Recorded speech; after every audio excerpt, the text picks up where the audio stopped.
A place where one can encounter living Roman mythology is no other than the Capitoline Museums.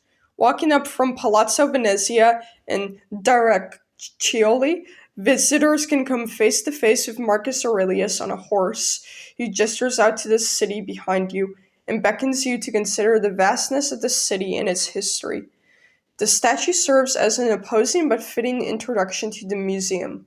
As one of the world's first modern art museums, it contains centuries of Roman art and history depicting the statues and monuments of ancient Rome and various papal contributions of paintings and fine art that allowed the museum to exist. Whilst the history of the objects a museum holds are the main attraction, few have yet to realize that the building's history itself is spectacular in its own right. The Capitoline Museums were inaugurated in 1734 by Pope Clement XII with the acquisition of the Albani collection. Pope Clement was persuaded to buy it by his own private chamberlain and chief quartermaster of the apostolic palaces, Marchese Alessandro Gregorio Capponi. Capponi oversaw all papal construction projects. He convinced the Pope to restore the Ark of Constantine to further an image of eternal Rome by investing in ancient Roman art. To promote this image of Roma Eterna to the world, it was necessary for there to be an audience. Thus, the Capitoline Museums were established as a collection of antiques on display for everyone to see. Its opening created a model of what public art museums can look like and standardized museum practices. However, the museum's acquisitions predate the opening of the museum. In reality, the museum began with a donation of ancient Roman bronzes from Pope Sixtus IV, which were located on the external facade and in the courtyard of Palazzo dei Conservatori. In the succeeding years, the Palazzo acquired and received more sculptures, adding them to the space as acquired. In 1556, the museum received a second collection with the donation of art that Pope Pius V considered to be too pagan to be in the Vatican. With an increasing amount of sculptures being added to the space, Palazzo Nuovo began to be built in 1603 to better suit the growing collection, but the palazzo was not finished until 1654. Finally, with the addition of the Albani collection's 418 sculptures in 1734, the acquisitions were consolidated to create the Capitoline Museums, with Capponi nominated to serve as Custode and Presidente Antiquario, or Custodian and President Antiquarian. And today, the museum consists of two palazzos with Palazzo dei Conservatori and Palazzo Nuovo. When looking at the equestrian statue of Marcus Aurelius, Palazzo dei Conservatori is located on the right. Palazzo dei Conservatori includes the Appartamento dei Conservatori, conservators' apartments, the Museo del Palazzo dei Conservatori, Museum of the Palazzo dei Conservatori, and the Pinacoteca Capitolina, picture gallery.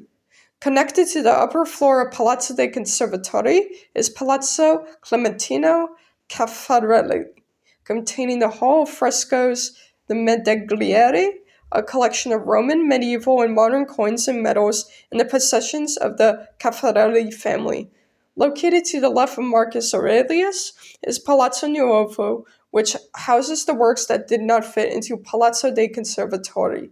The decorative features of the palazzo are still the same, maintaining the original layout and exhibition of the 18th century palazzo. Palazzo Nuovo and Palazzo dei Conservatori are connected by a tunnel under Palazzo Sanatorio, the tunnel that contains the Galleria Lapidaria, which displays the Capitoline's epigraphic collection. The Galleria Lapidaria also connects to the remains of both the Temple of Veiovis, dedicated to an ancient Italic version of Jupiter, and the Tabularium, the former Roman Public Record Office. These museums are located in what is considered to be the heart of Rome, the Capitoline Hill, which is the lowest hill out of the 7. Since the city's founding, this place became the religious and political center thanks to the Palazzo Sanatorio. This is where the Senate of the Commune of Rome was installed in close proximity to the Roman Forum. Here, there used to be two knolls where Pope Paul III in the 16th century had placed the equestrian statue of Marcus Aurelius. The statue had been relocated from Lateran Square to the Capitoline so the Roman government could equate it more strongly with the law. During the religious divide, where Rome once again became the papal capital, the Pope gained control of the Capitoline, and Pope Sixtus IV decided to erect a few ancient Roman statues, such as the famous Roman origin story, the she-wolf amongst others. These were displayed in one of the buildings on the hill. Two engravings from 1568 to 69 by Etienne Duperac show the plans for the two palazzi, the Senatorio and the Conservatory, that the artist Michelangelo had originally intended. These included a trapezoidal piazza and a third palazzo, the Palazzo Nuovo. Michelangelo wanted the palazzi to be at least 2 stories high to further highlight the equestrian statue, but after his death in 1544, Giacomo della Porta became the new architect, continuing most of Michelangelo's design, whilst also including the mezzanine level on the new palazzo sometime after the Duperac engravings. In creating the museum, Capone wanted to make a decorative yet functional display. To showcase the works, Capone organized the collection by type and theme, whilst also considering the size of the pieces too. This led to the creation of galleries grouped primarily by aesthetics, with central sculptures as masterpieces. Located on the first floor of the Palazzo dei Conservatori, we have the Conservator's apartments, which are the oldest part of the palazzo and were used by the magistrates as public and private offices for council meetings. The frescoes on the walls can be dated back to the 16th century, during the time of Pope Sixtus IV. One of Rome's most famous works also lives in the palazzo, the Capitoline she-wolf. This statue was donated to the museum in 1471 with the addition of the sculptures of baby twins Romulus and Remus added soon after.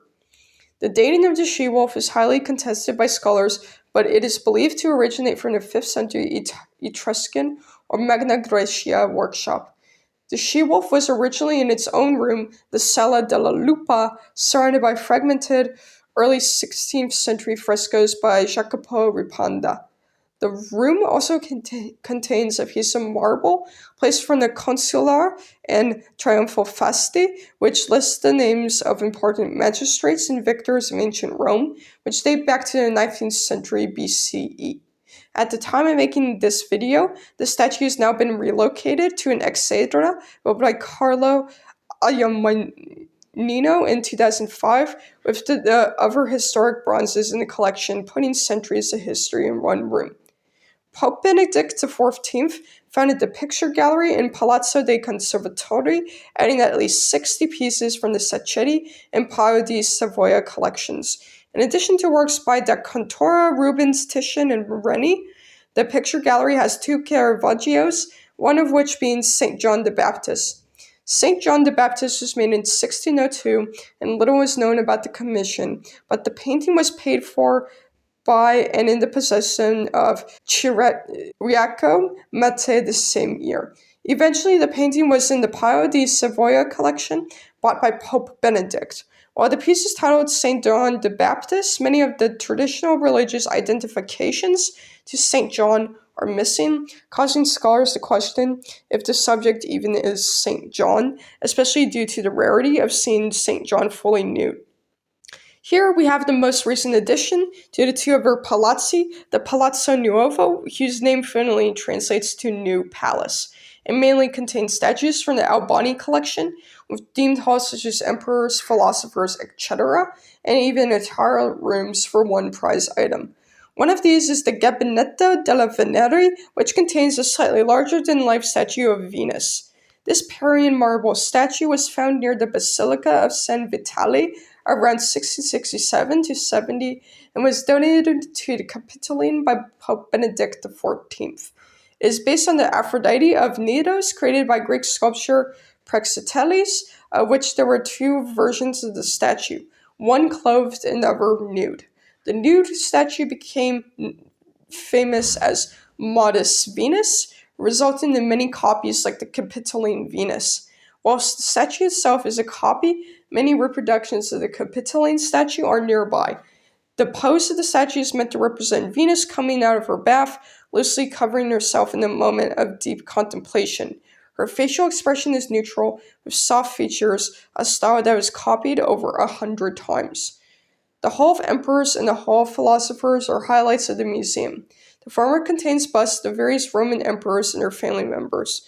The busts are displayed in chronological order, demonstrating both the different rulers of the Roman Empire and the stylistic changes in portraiture that occur over time.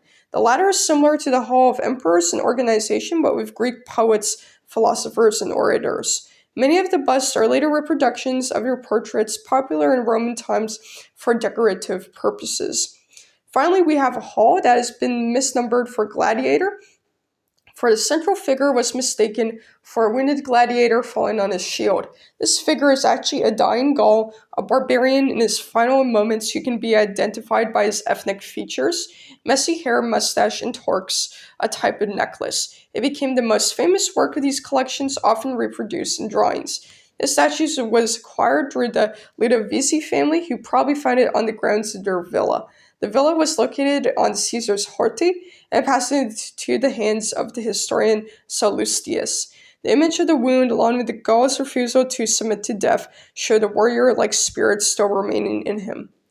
The Capitoline Museums show some of the best that Rome has to offer, from its Michelangelo design exterior, iconic deities of the ancient past, symbols of the eternal city like the she-wolf, and works by prominent artists that contributed immensely to the aesthetics of Rome in the Baroque period, such as Caravaggio. However, we have barely scratched the surface of what the museum has to offer, so we encourage you to visit the Capitoline Museums to learn more about the various works we mentioned, as well as other works we did not include. There is so much to explore, and we hope that our videos can provide a starting point in understanding the depth and breadth of this historic museum.